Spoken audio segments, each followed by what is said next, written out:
너희 믿음이 사람의 지혜에 있지 아니하고 다만 하나님의 능력에 있게 하려 하였노라.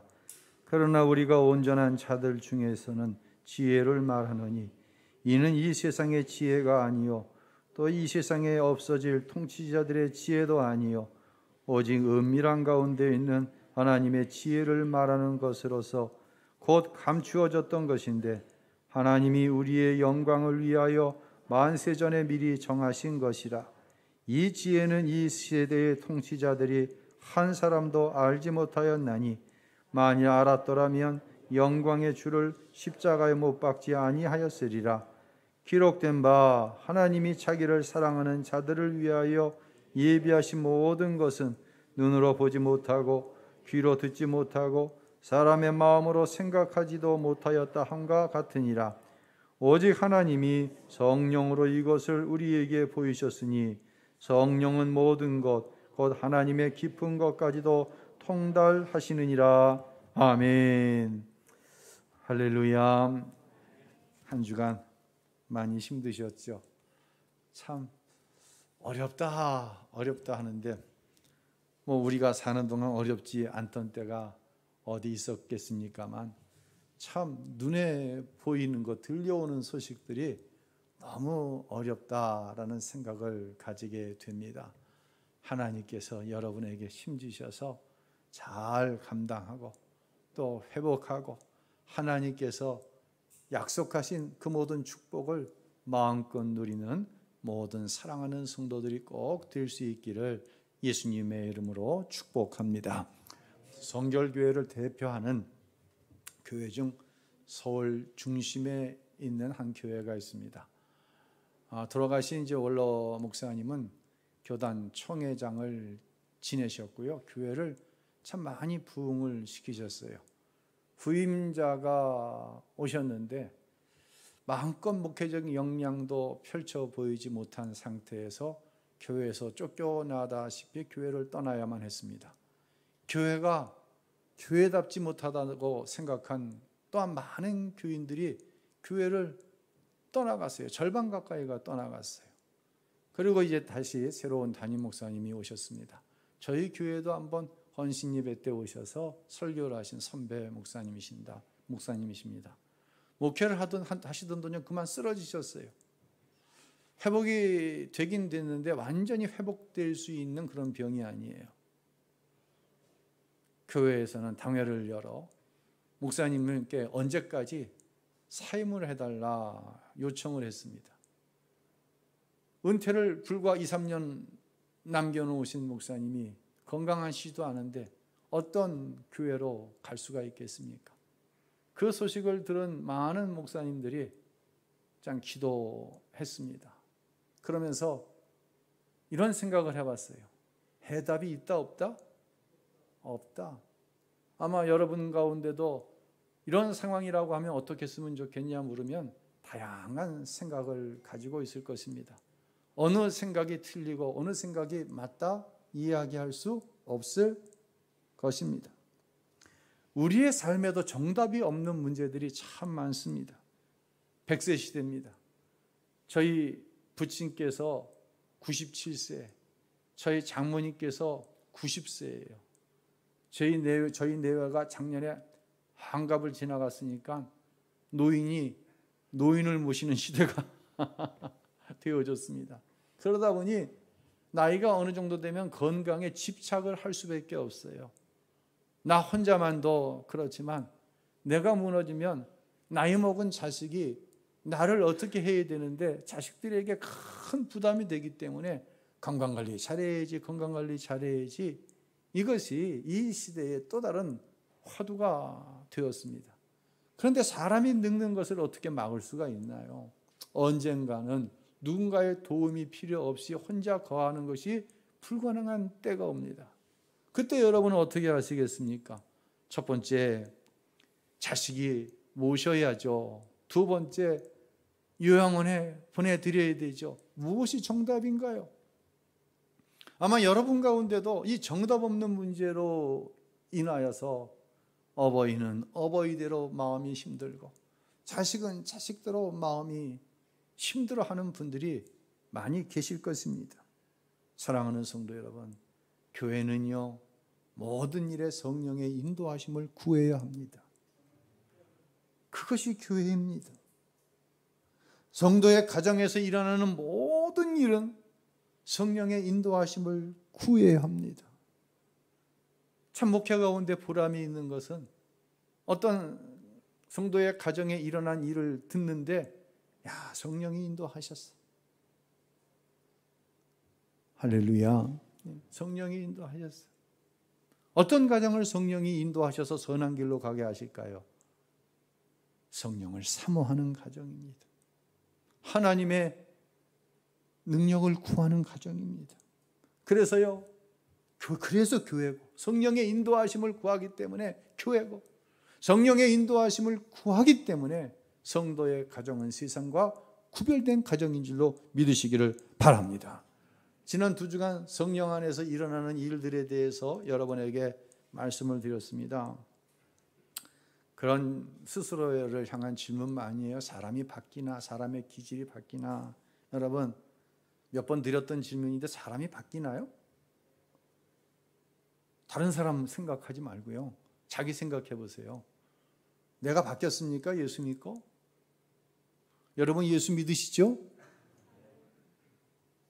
예수 믿으시죠? 여러분은 예수 믿었기 때문에 바뀌었어요. 아멘. 그런데 스스로 생각할 때 만족하지 않은 부분이 있어요. 이 남자들은 여름이 되면 핸드폰을 늘 공간이 없어서 바지 주머니에 이렇게 넣고 다녀요. 저도 바지 주머니에 핸드폰을 넣고 있는데 갑자기 바지 주머니 속에서 여보세요 그러는 거예요. 이게 어떻게 하다 보니까 눌린 거예요, 번호가. 제가 그냥 당황을 해서 핸드폰을 꺼내놨더니 뭐라고 찍혀 있냐면 해찬 소대장 그러고 찍혀 있어요.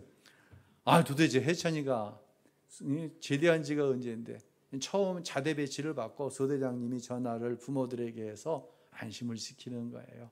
지금 군생활 잘하고 있으니까 건강하게 전역할 때까지 잘 돌볼 테니 군대를 믿고 부모님들은 안심하십시오. 이 전화할 때 이게 입력시켜 둔 거니까 지금 한 5년 이상 됐나.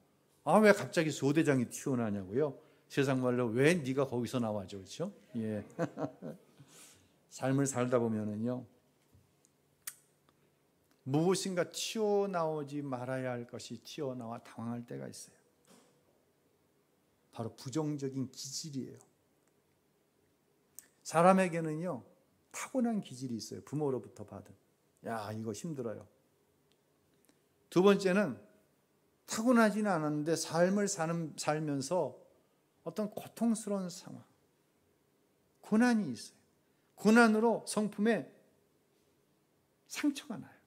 이 상처 때문에 기질이 부정적인 기질로 바뀌는 게 있어요. 참 이 두 기질 자체가 다 힘들어요. 그런데 예수를 믿는데 이 부정적인 기질이 어느 순간 툭 하고 튀어나오는 거예요.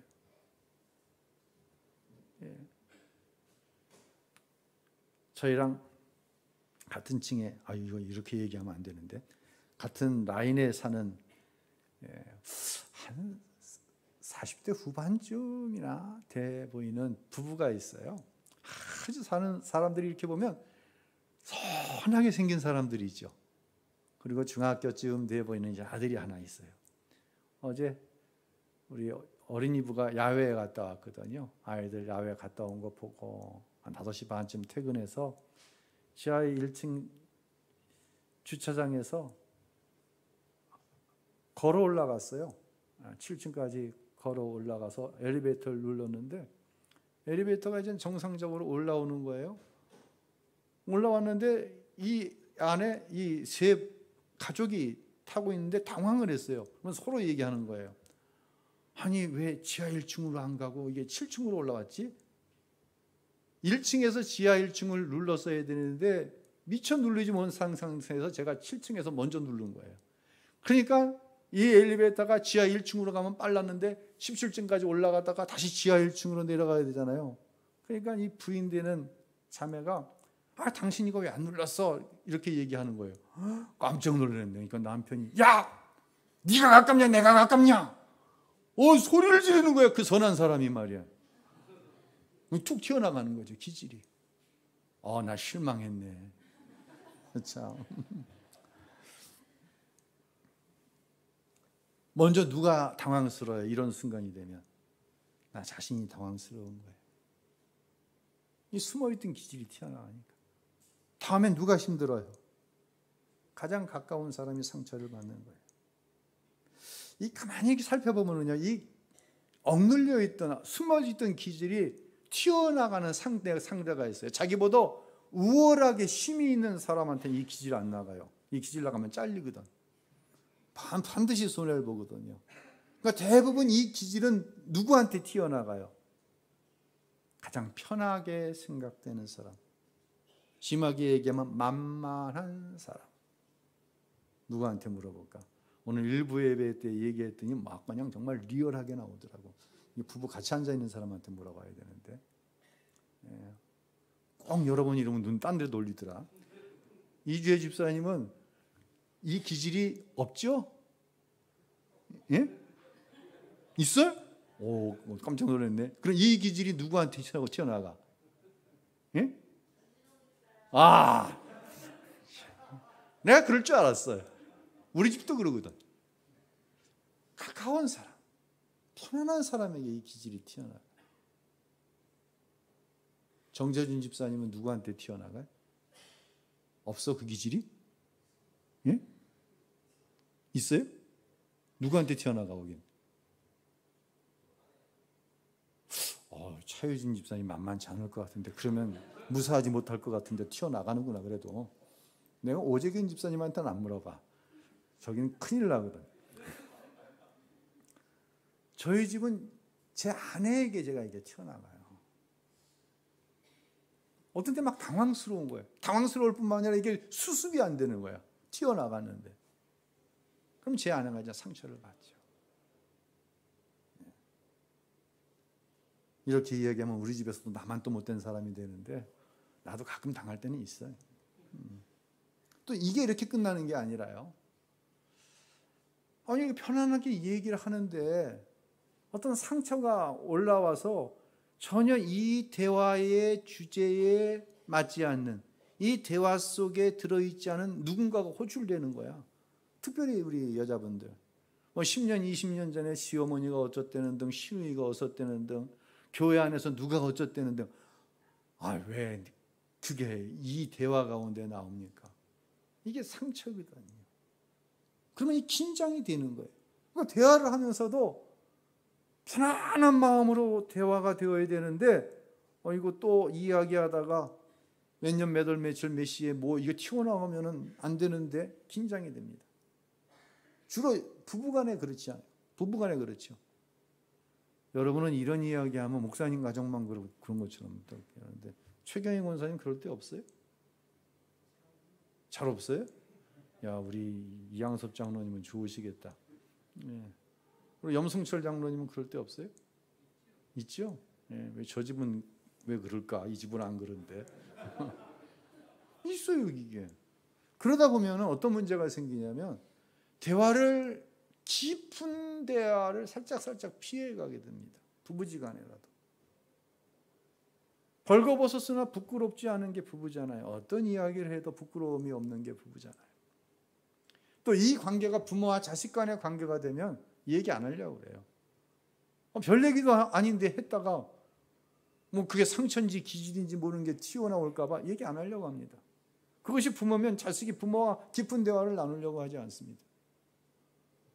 다 큰 자식이 부모에게 툭툭 옛날 상처를 집어던져 버리면은요, 부모가 자식에게 이야기하는데 긴장스럽습니다. 사랑하는 성도 여러분, 항상 좋은 성품, 좋은 기질만 있으면 얼마나 좋겠어요. 그러나 우리는 항상 성령 충만하지는 못해요. 다음 주에 이 말씀 드릴 거예요. 그러나 예수를 믿고 성령이 내 안에 오시면 내 스스로가 대견스러울 정도로 바뀌는 것을 보게 됩니다. 그리고 누군가가 이것을 인정합니다. 이때 이루어지는 게 뭔지 아세요? 이게 전도예요. 아내가 남편을 인정합니다. 남편이 아내를 인정합니다. 부인이 믿는 예수 나도 믿어볼까? 이게 전도입니다. 자식들이 변화되는 부모의 모습을 보고 나도 교회 다녀볼까? 지금은 아니어도 세월이 흘렀는데 어떤 위기가 다가왔습니다. 우리 엄마는 이때 기도하셨지. 우리 엄마는 이때 하나님께 맡겼지. 나도 하나님께 나가야지. 이게 전도입니다. 우리가 전도를 한다고 팝콘도 튀겨주고 헛떡도 구워주고 커피도 타주고 그러는데 물티슈도 나눠주고 엄밀히 이야기해서는 우리 교회가 여기에 있습니다라고 교회를 알리는 거지 그건 전도라고 이야기하기는 사실 힘들어요. 그래서 교회가 어느 정도의 상황이 되어지면 전도의 방향성도 좀 바뀌어질 필요가 있습니다. 중요한 건 그런 행위를 통해서 교회에 오게 하는 거죠. 그리고 여기서는 복음이 전해져야 되는 거예요. 복음이 전해지는 곳에 성령이 임하는 그곳에 변한다. 아멘. 이게 전도죠. 자, 그래서 갈라디아서 5장 22절, 23절을 한번 읽어볼까요? 그러나 성령의 열매는 사랑과 기쁨과 화평과 오래 참음과 친절과 선함과 신실함과 온유와 절제입니다. 만일 우리가 성령으로 산다면 또한 성령을 따라 행합시다. 아멘. 바뀝니다. 정답은 사람이 바뀔 수 있습니까? 바뀝니다. 누구로 인해서? 성령으로 인해서입니다. 여러분께 또 이제 말씀드리고 싶은 것은 이 용서에 대한 좀 말씀을 좀 드리고 싶어요. 계속해서 지금 두서없이 하나님께서 저에게 주신 감동을 증거하고 있습니다. 우리는 용서로 사람을 얻은 감동적인 이야기를 많이 알고 있습니다. 중국 춘추 시대에 초나라의 장왕이라고 있었습니다. 이 장왕이 아주 총애하던 허희라고 하는 여인이 또 있었어요. 하루는 왕이 신하들을 궁에다 모으고 잔치를 배설을 했어요. 흥이 오른 왕이 총애하는 허희라고 하는 여인에게 신하들에게 술을 좀 한 잔씩 따르라 그랬어요. 술을 따르는데 갑자기 바람이 불어 그만 궁궐 안에 있는 모든 초롱불과 촛불이 다 꺼지고 말았어요. 이 순간 평상시에 허리를 흠모하던 한 신하가 그만 이 여인의 허리를 감싸 안습니다. 당황한 한 허리는 누군지 모르니까 가색끈을 끊어서 손에 움켜쥐습니다. 왜? 불만 켜봐라. 가 끊어놓는 놈이 나를 아는 놈이고 너는 왕한테 죽는다. 이제 이 마음을 가지고 그런 행동을 한 것이죠. 이제 시종들이 불을 켜려고 하는 그 순간 왕이 멈춰라. 자, 우리 신하 여러분, 그동안 얼마나 노고가 많았어. 오늘은 왕과 신하 이거 다 띄어버리고 한번 신나게 즐겨봅시다. 신나게 맛을 봅시다. 지금부터 갓끈을 다 끊으시오. 그리고 쓰고 있던 갓을 다 팽개쳐버리고 우리 한번 마셔봅시다. 그러니 다 갓끈이 없잖아. 어차피 지금 갓을 벗어버렸잖아. 갓끈을 쥐고 있는 것이 허사가 되어버렸어요. 그렇게 3년이 지났습니다. 당시 이제 춘추 시대에 양대 강한 어떤 부족이라고 하면 이 초나라와 진나라가 있는데 이 장왕은 초나라 사람이고요. 전쟁이 일어났어요.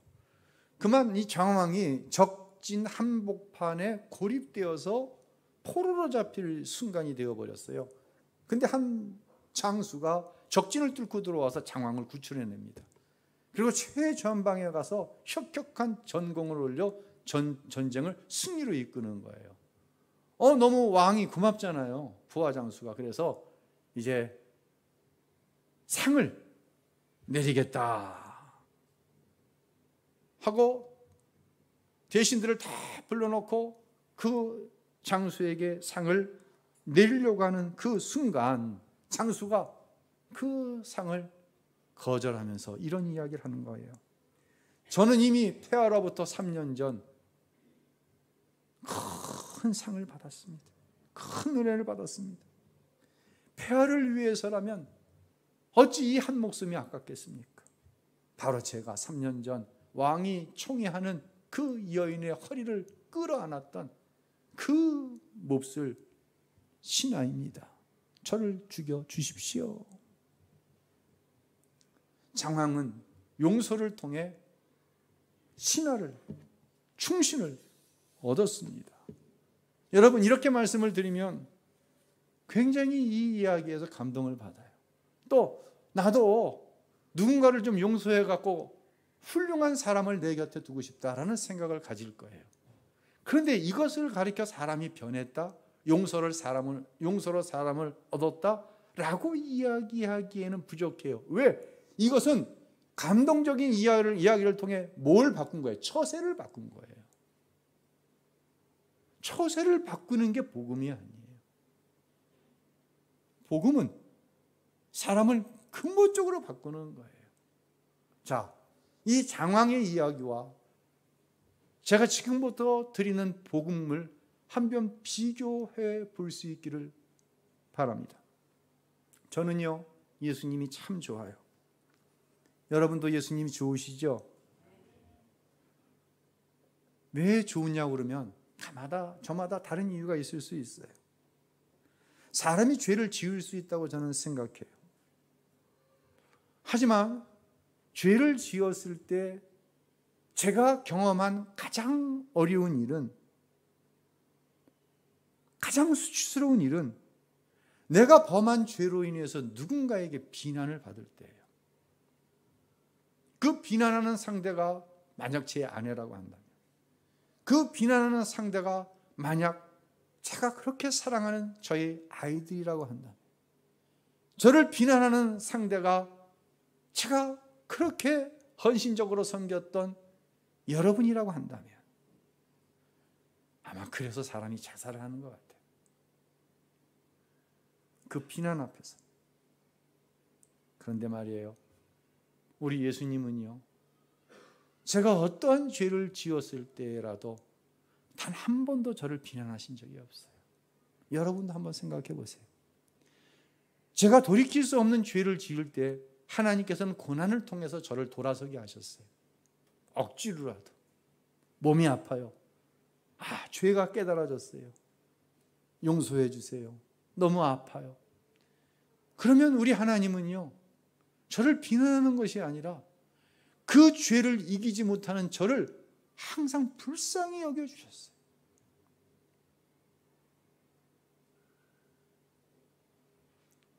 비난받아야 마땅할 나를 불쌍히 여기시는 거예요. 긍휼히 여기시는 거예요.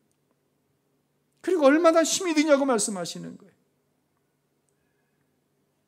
더 나아가서 더 놀라운 사실은, 제가 성경을 볼 때 내가 마땅히 받아야 될 비난을 우리 예수님께서 친히 십자가에서 담당하셨다는 사실을 성령께서 저에게 깨닫게 하셨어요. 제가 이 깨달음을 얻는 그 순간 우리 하나님은 저를 얻으셨어요. 저를 목사로 얻으셨어요.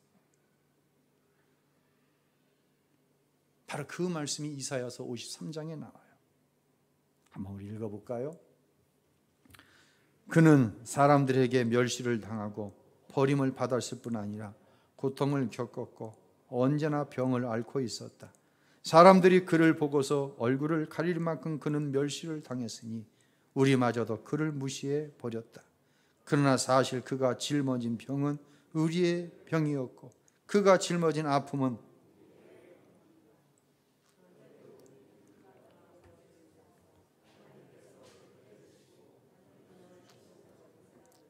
그러나 사실은 우리의 허물이 그를 찔렀고 우리의 아픔이 그를 짓뭉갰다.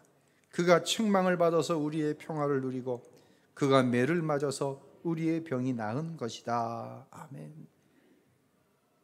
십자가의 용서로 우리 하나님은 나를 얻으셨어요. 이것은 어떤 감동적인 이야기가 아니라 내가 주를 위해 살기도 하고 내가 주님을 위해 죽기도 하겠습니다 라고 한 결단이 바로 나 같은 것을 위해서 친히 모든 멸시와 천대를 대신 당하시고 십자가에서 모든 비난을 감수하셨다. 우리 예수님의 그 사랑, 그 대속의 은혜가 나를 살린 거예요. 이것을 깨닫게 하신 분이 누구예요? 바로 성령이에요. 이것을 깨닫지 못했을 때 전 설교를 했어요. 예수님이 이러한 일을 하셨습니다. 예수님이 여러분의 죄를 십자가에서 담당하셨습니다. 모든 멸시와 천대를 받으셨습니다.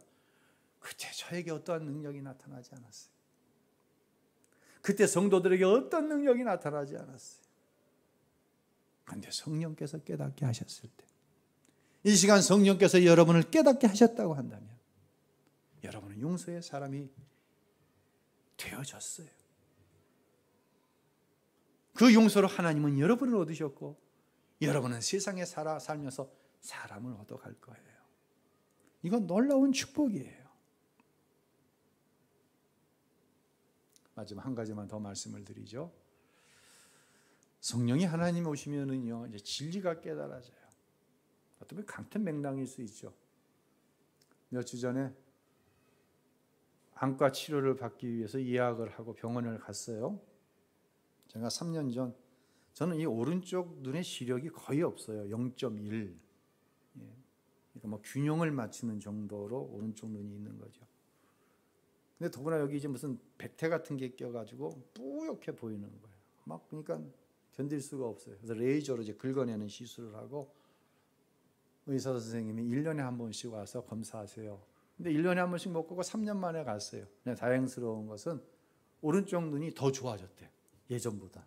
뭐 그럴 수도 있나 봐요. 예, 너무 감사한 일이죠. 그런데 이 눈 검사를 할 땐 꼭 뭘 하냐면 눈에 안약 같은 걸 넣고 동공을 확장시켜서 봅니다. 그거 해보셨어요? 그날은 운전 못해요. 그래서 이제 병원 밖으로 검사를 다 마치고 나왔는데 해가 막 찌는데 눈을 뜨고 있을 수가 없는 거예요. 그냥 이러고. 예. 그리고 이제 교회 와서 목양실을 들어왔는데, 이야, 이 목양실이 천국이야. 얼마나 환한지 그냥. 세상이 어둑어둑하게 보이는 사람은 그거 한 방울씩 넣고 다녀요, 그냥. 예. 천국이 될 거예요. 무슨 말씀을 드리려고 하냐면요, 어느 순간 눈이 열리는 순간이 와요. 전에 보지 못하던 것을 보는 거예요. 똑같은 것을 보는데 달리 보이는 거예요. 누가 오셔야? 성령이 오셔야. 육체로 알던 것이 영으로 알게 되어지는 것이. 하나님에 대해서 알게 돼요. 하나님이 누구신지, 나와 어떤 관계인지 알게 돼요. 그리고 예수를 바라보는 삶을 살게 되는 거예요. 그 진리가 깨달아지니까. 제가 그런 생각을 하던 때가 있었어요. 참 어리석은 생각인데, 내가 2000년 전에 예수님과 한 3년은 아니더라도 한 달만 같이 있었으면 지금보다 훨씬 더 훌륭한 목사가 되었을 텐데. 여러분은 그런 생각 해본 적 없어요? 예수님 한번 만나봤으면 좋겠다. 그런 생각 해본 적 있어요? 질문 드릴게요. 예수님 한번 만나면 이전보다 내 신앙이 더 좋아질까요? 예수님에 대해서 확실히 알게 될까요? 그럴 수도 있어요. 그런데 대부분의 경우는 아니에요. 왜 만났는데 아니에요? 육체로 보는 건 아무 소용이 없어요. 이런 질문 한번 드려볼게요. 예수님의 12제자 중 선임 제자인 베드로는 예수님과 3년 이상을 함께 했어요. 그렇죠? 동고동락했어요. 베드로가 예수님에 대해서 잘 알았을까요? 바울은 예수님 때 사람이 아니죠? 그렇죠? 부활하신 예수님을 만났어요. 근데 육체로 본 게 아니에요. 그러면 3년씩이나 예수님과 함께 했던 베드로가 예수님에 대해서 잘 이해하고 있었을까요? 바울이 잘 이해하고 있었을까요? 바울이 잘 이해하고 있었어요. 베드로는 성령 받기 전까지 정말 답답해요. 육체로는 예수님에 대해서 알아. 호언장담도 해. 그냥 위기가 오고 고난이 오면 모른대 예수님. 저주하는 거예요. 하루는 예수님께서 십자가에 죽으실 것을 말씀하자 베드로가 예수님을 거칠게 대합니다. 막 잡고서 흔들면서 지금 죽으면 어떡하냐고. 내가 이제까지 예수님 쫓으면서 당한 고생이 얼마인데 뭐 죽는다고요? 누구 마음대로 죽어. 그럴 때가 있었어요. 십자가에 대해서 전혀 이해를 못하는 거예요. 예수님이 직접 말씀을 하셨는데, 이때 예수님께서 베드로에게 하신 말씀이 있죠. 우리 마태복음 16장 읽겠습니다. 사탄아, 내 뒤로 물러가거라. 너는 나를 넘어뜨리는 걸림돌이다. 네가 하나님의 일을 생각하지 않고 사람의 일만 생각하는구나. 그때 예수께서 제자들에게 말씀하셨습니다. 누구든지 나를 따르려거든 자기를 부인하고 자기 십자가를 지고 따라야 한다. 베드로를 향해서 사탄아 물러가라는 거예요. 그리고 야, 너가 정말 나를 따르기를 원해? 뭐 네가 나를 위해서 다른 사람 다 나를 버려도 죽어도 나를 안 떠난다고? 너 아니야 그거. 너 나를 따르기 원한다면 먼저 너 자신을 부인해야 돼. 그건 네가 지어야 될 그 십자가를 지어야 돼. 아니, 십자가가 뭔지도 모르는데 그 십자가를 어떻게 지겠습니까? 그리고 나를 따라야 돼. 베드로는 이렇게 말씀하셔도 몰랐어요. 근데 나중에 성령 받고 나서 달라졌죠. 근데 바울은 그러지 않았어요. 바울은요,